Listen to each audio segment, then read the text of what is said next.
आप सभी को नमस्कार। आज की चर्चा में आप सभी का हार्दिक अभिनंदन है। हमारी आज की चर्चा का विषय है early childhood care and education meaning and significance, यानी प्रारंभिक बाल्यावस्था देखभाल एवं शिक्षा, अर्थ और महत्व।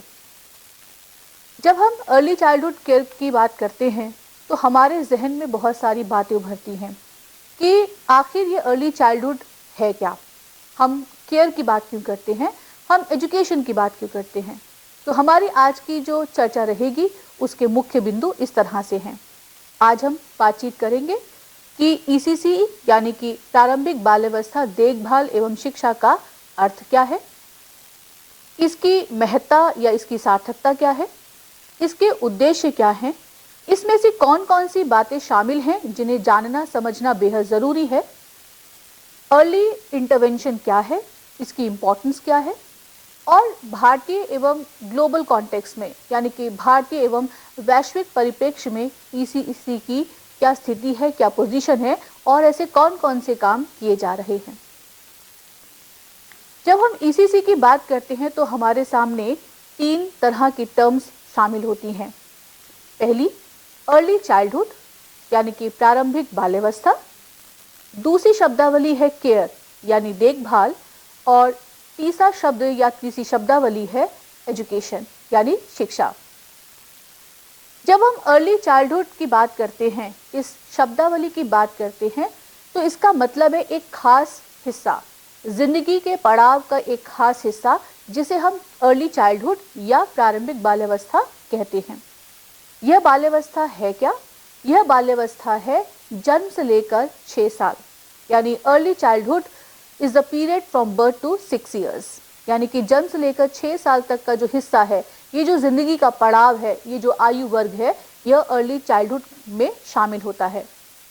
नेशनल पॉलिसी ऑन ईसीसी 2013 ने भी ये कहा है कि इस अर्ली चाइल्डहुड के 3 सब स्टेजेस और हैं, यानी कि 3 उपचरण और हैं। पहला उपचरण है कंसेप्शन टू बर्थ, यानी कि गर्भ धारण करने से लेकर जन्म की जो अवस्था है, ये एक सब स्टेज या उप पड़ाव है। दूसरी सब स्टेज है बर्थ टू 3 ईयर्स, यानी कि जन्म से 3 साल तक का समय, और तीसरी सब स्टेज है, तीसरा सब जो उपकरण है हमारे पास, वह है 3 to 6 ईयर्स। तो यानी जब हम अर्ली चाइल्डहुड की बात करते हैं तो मुख्य बात ये समझना ज़रूरी है कि हम जन्म से लेकर 6 साल तक की बात कर रहे हैं। दूसरी बात ये समझना ज़रूरी है कि जन्म से जो पहले की अवस्था है, हम उसे भी महत्वपूर्ण मान रहे हैं, और वह महत्वपूर्ण इसलिए भी है क्योंकि जब हम गर्भ धारण करते हैं तब से लेकर और जब हम बर्थ देते हैं अपने बच्चे को, तब तक का जो समय है वह भी बहुत महत्वपूर्ण है। उस दौरान किस तरह का माहौल रहता है, उस तरह के दौरान हम क्या करते हैं, क्या कहते हैं, किस तरह का चिंतन रहता है, यह सब हमारे बच्चे के जहन पर उसके व्यक्तित्व को गढ़ने में मदद करता है और दिशा देता है। ये समझना भी ज़रूरी है कि जन्म से लेकर 3 साल तक का समय क्यों खास है, क्यों इतना महत्वपूर्ण है, क्यों इस पर इतना ज़्यादा बल देने की कोशिश की गई है। इसीलिए यह महत्वपूर्ण है क्योंकि बच्चे इस समय जब जन्म ले लेते हैं तब से लेकर 3 साल तक के समय में वे तमाम तरह की परिस्थितियों, तमाम तरह के अनुभवों से गुजरते हैं। वे अपने माता पिता, परिवार, भाई बहन के स्पंदन के दायरे में भी शामिल होते हैं। तो ये जो पूरा परिवार का माहौल है, हम बच्चे के साथ किस तरह से बात करते हैं, उसके स्वास्थ्य का कैसे ध्यान रखते हैं, उसका भोजन कैसा होता है, ये सब चीज़ें, ये तमाम चीज़ें बच्चे के व्यक्तित्व को गढ़ने में मदद करती हैं। और उसके बाद का एक और महत्वपूर्ण हिस्सा हमारे सामने है, वह है 3 से 6 साल की उम्र।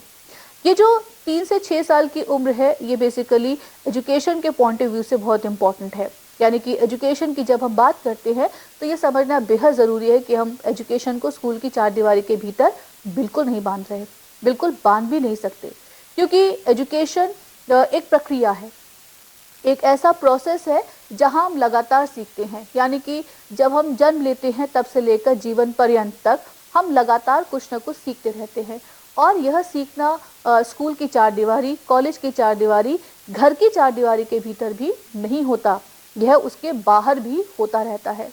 अब आप सोचिए कि जब हम एक दुकानदार से बातचीत करते हैं और उससे हम कोई सामान लेना चाहते हैं, अपनी बात कहना चाहते हैं, और मान लीजिए कि हमने गलती से उसे 10 रुपये ज़्यादा दे दिए और दुकानदार ने हमें वापस कर दिया कि लीजिए भाई साहब, ये आपने मुझे 10 रुपये ज़्यादा दिए हैं। यह भी तो लर्निंग का हिस्सा है।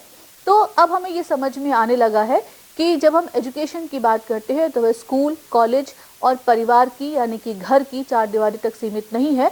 उन तमाम तरह की चार दीवारियों के बाहर भी हमारा लगातार सीखना होता रहता है। यह समाज है जहां हमारी लर्निंग लगातार जारी रहती है। तो हम वापस चलते हैं अर्ली चाइल्डहुड के बारे में बातचीत करने के लिए। Early childhood care and education में जो दूसरी शब्दावली है, जो दूसरी टर्म है, उसका नाम है केयर यानी कि देखभाल। इस देखभाल में प्यार शामिल है, लेकिन ये अनकंडीशनल लव होना चाहिए यानी कि निस्वार्थ भाव से किया गया प्रेम। और दूसरा जो शब्द है, दूसरी जो गुणवत्ता है इसमें, वह है अफेक्शन, लगाव होना बहुत ज़रूरी है। जब हम केयर करते हैं किसी की तो सबसे पहले उसके प्रति हमारे मन में स्नेह का भाव हो, उसके प्रति हमारे मन में लगाव का भाव हो और एक असीम स्नेह, असीम प्रेम, नेह का बंधन होना बहुत ज़रूरी है। और बच्चे केवल स्पर्श से ही इस लव और अफेक्शन को समझ लेते हैं। ये बच्चों को कैसे पता चल जाता है कि मैं अपनी माँ की गोद में हूँ या किसी अजनबी की गोद में हूँ। ये बच्चे को कैसे पता चल जाता है कि माँ आज कुछ गुस्से में है, या पिताजी आज बहुत खुश है, या दादाजी बहुत नाराज से लग रहे हैं, या दादी जी ने तो आज मुझे गोद में उठाया ही नहीं। अगर हम बहुत छोटे बच्चों के साथ लगातार काम करते हैं तो ये पता चलता है कि बच्चे भी महसूस करते हैं। ये बहुत बहुत ही संवेदनशील मुद्दा है। और अगर हम यह मानते हैं कि संवेदनशील केवल बड़े होते हैं तो यह हमारी नासमझी ज़्यादा होगी। हमें ये समझना बेहद ज़रूरी है कि बच्चे भी बेहद संवेदनशील होते हैं। उस उम्र के बच्चे भी संवेदनशील होते हैं जब वे बोलकर, किसी खास भाषा में बोलकर अपनी बात नहीं कह सकते, तब भी बच्चे बेहद संवेदनशील होते हैं और किसी न किसी तरीके से अपनी चेहरे की भाव भंगिमाओं के ज़रिए से मुस्कुरा कर या फिर रोकर अपनी फीलिंग्स को वे एक्सप्रेस करते हैं। वे जब किसी अजनबी की गोद में जाते हैं तो उनके चेहरे पे रुआंसापन आ जाता है और फिर धीरे धीरे वे रोने लगते हैं और फिर बहुत ज़ोर से रोते हैं। तो ये बच्चों के साथ हम जब लगातार काम करते हैं तो धीरे धीरे बच्चों की जो साइकोलॉजी है ये हमें समझ में आने लगती है। उस बहुत छोटे बच्चे की भी सोशियोलॉजी है, उसकी साइकोलॉजी है। जब बच्चे बहुत छोटी उम्र के होते हैं और अक्सर गोद में ही होते हैं, तो गोद में लिए जाने वाले बच्चे भी उस स्पंदन को और उस संवेदनाओं को समझते हैं। तो इसलिए जब हम बच्चों के व्यक्तित्व को गढ़ने की बात करते हैं, उसमें परिवार की भूमिका महत्वपूर्ण है, उसमें समाज की भूमिका बहुत महत्वपूर्ण है। तो उसमें सबसे इम्पोर्टेंट चीज़ हमारे पास आती है, वह है केयर। यह जो केयर है या जो देखभाल है, ये दरअसल जन्म के बाद तो शामिल रहती ही है, लेकिन यह केयर जो गर्भवती स्त्री है उसके लिए भी बहुत ज़रूरी है। और जब हम केयर की बात करते हैं, लव और अफेक्शन की बात करते हैं, जिसमें निस्वार्थ भाव से किया गया प्रेम या अनकंडीशनल लव की बात करते हैं, तो उसमें क्या क्या चीज़ें शामिल हैं। तो आइए देखते हैं जिसमें क्या क्या चीज़ें शामिल हैं। हम ये इंश्योर करते हैं कि बच्चे को हम एक हेल्दी एनवायरनमेंट दे सकें।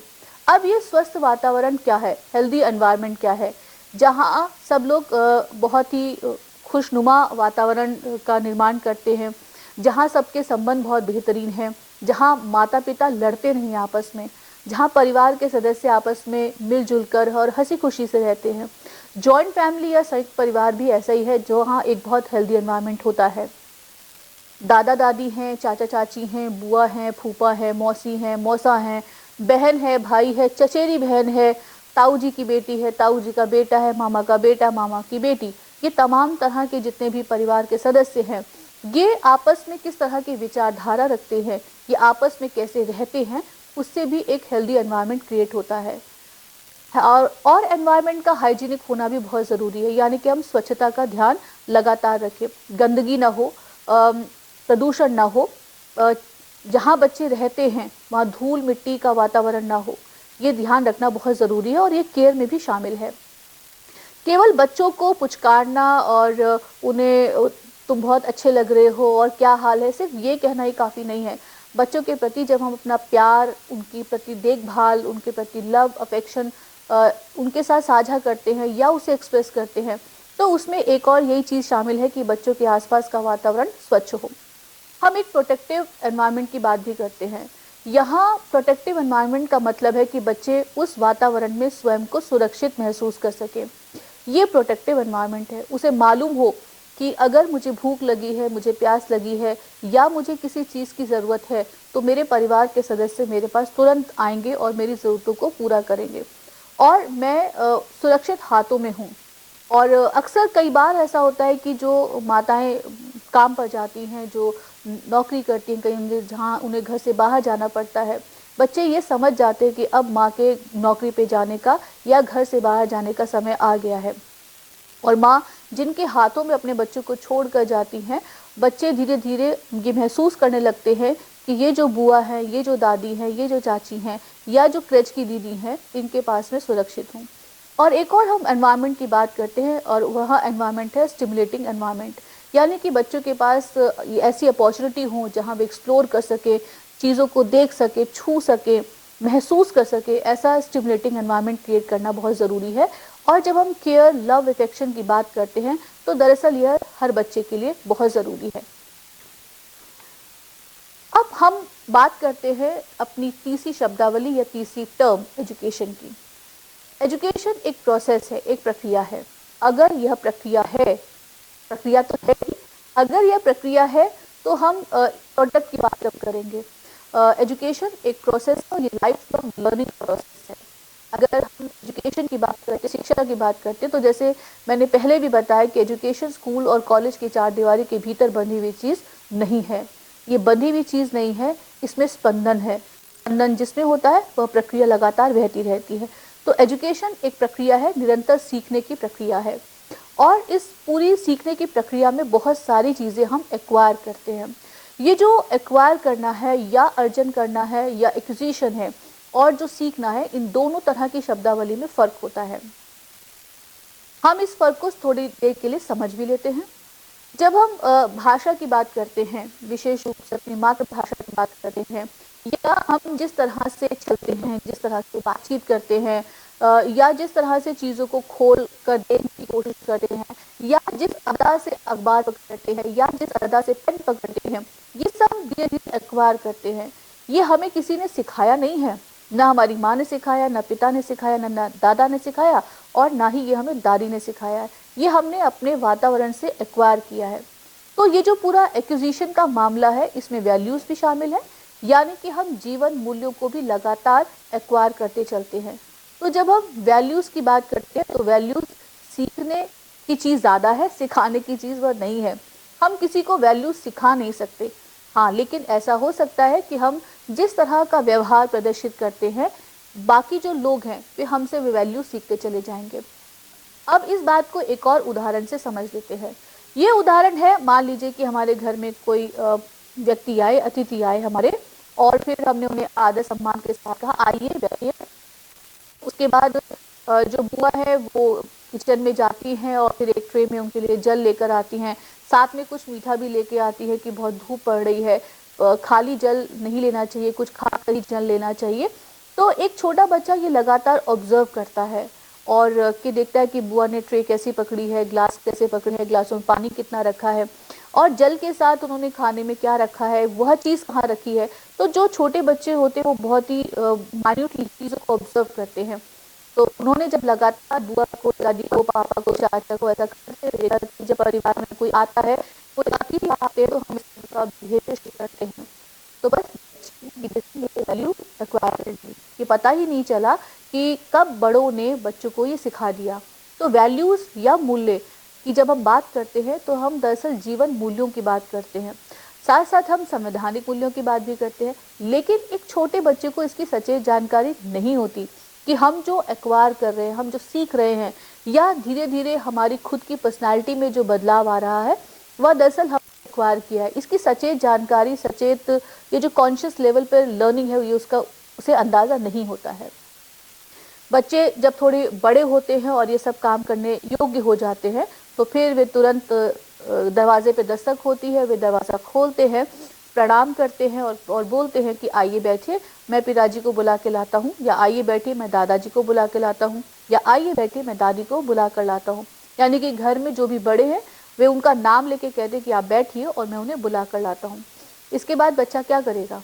इसके बाद बच्चा तुरंत किचन में जाएगा, ट्रे में ग्लास रखेगा, ग्लास में पानी होगा और उस पानी के साथ एक कटोरी में थोड़ा सा मीठा होगा और फिर कहेगा लीजिए आप पानी पी लीजिए।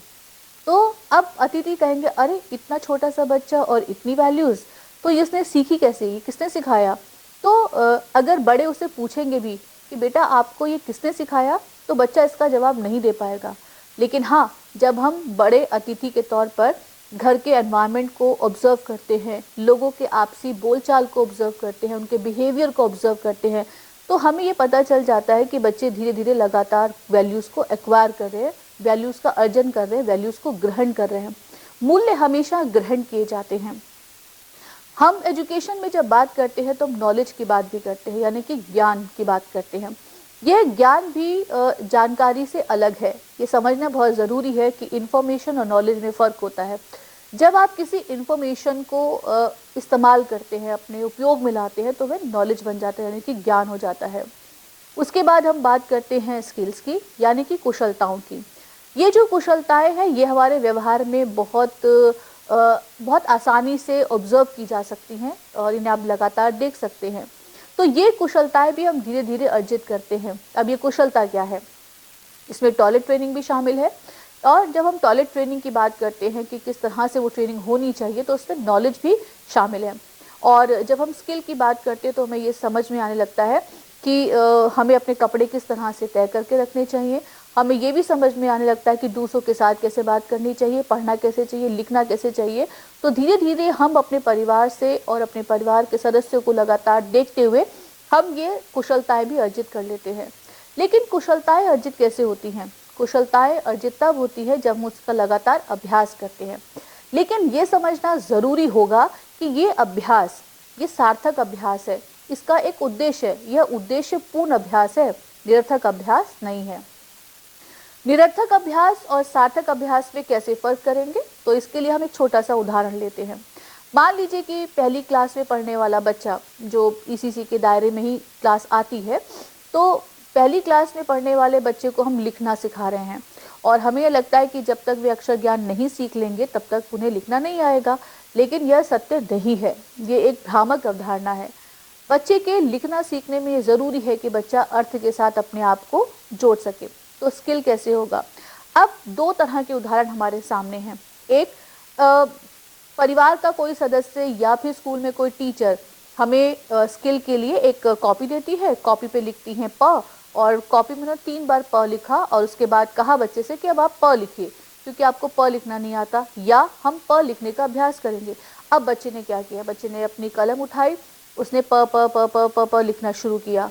3 बार के प के बाद उसका प जो है उस पर डिसफॉर्मिटी आना शुरू हो गया, यानी कि उसकी जो आकृति थी वह बिगड़ना शुरू हो गई। लेकिन ये क्यों हुआ? क्योंकि प का कोई अर्थ नहीं है, क्योंकि प बच्चे को किसी अर्थ तक लेकर नहीं जा रहा। तो जिस चीज़ का कोई अर्थ नहीं है वह एक निरर्थक क्रिया है। तो इसलिए केवल प लिखने में बच्चे को कोई इंटरेस्ट नहीं आएगा, कोई मज़ा नहीं आएगा, और धीरे धीरे ये जो उसके जहन में बोरियत है, ये जो यांत्रिकता है, ये जो मैकेनिकल प्रोसेस में वो शामिल हो चुका है, धीरे धीरे उसके प की आकृति बनाने में आपको नज़र आने लगेगा। वह झलकने लगेगा कि अब बच्चे का प लिखने में कोई इंटरेस्ट नहीं है। अब हम दूसरे उदाहरण की बात करते हैं। दूसरे उदाहरण में हमने एक सरसर सरसर उड़ी पतंग, एक कविता गाई। फिर हमने कहा कि चलिए हम पतंग का चित्र बनाते हैं। तो बच्चों ने पतंग का चित्र बनाया, आड़ी तिरछी जैसे भी हो, बच्चों ने पतंग का चित्र बनाया। फिर टीचर ने या बड़े ने कहा कि अच्छा हम इसका नाम लिख देते हैं। तो हमने लिखा पप्पू की पतंग, या फिर हमने लिखा पतंग। तो जब हम पतंग लिख रहे हैं तो बच्चा ये कहेगा कि मुझे लिखना नहीं आता। तो आप कहेंगे कि क्यों, आपको तो लिखना आता है, बड़ा आसान है, तो आइए हम मिलकर लिखते हैं। तो ये जब बड़े या टीचर या फिर परिवार के सदस्य जब बच्चों से ये कहते हैं, उनमें कॉन्फिडेंस डेवलप करते हैं कि आप ये काम कर सकते हैं, तो यूँ मान लीजिए कि आधा युद्ध तो आपने जीत लिया। तो फिर बच्चा ये सब सुनता है कि नहीं आप तो प लिख सकते हैं, आइए हम प लिखते हैं या पतंग लिखते हैं। तो फिर बड़े ने एक कागज़ पर पतंग लिखा और बच्चा उसे देख रहा है कि पतंग कैसे लिखा जाता है। अब बड़े ने क्या करना है? बड़े को ये करना है कि वह उंगली रखकर पतंग को पढ़ दे। तो देखो मैंने लिखा पतंग, ठीक है।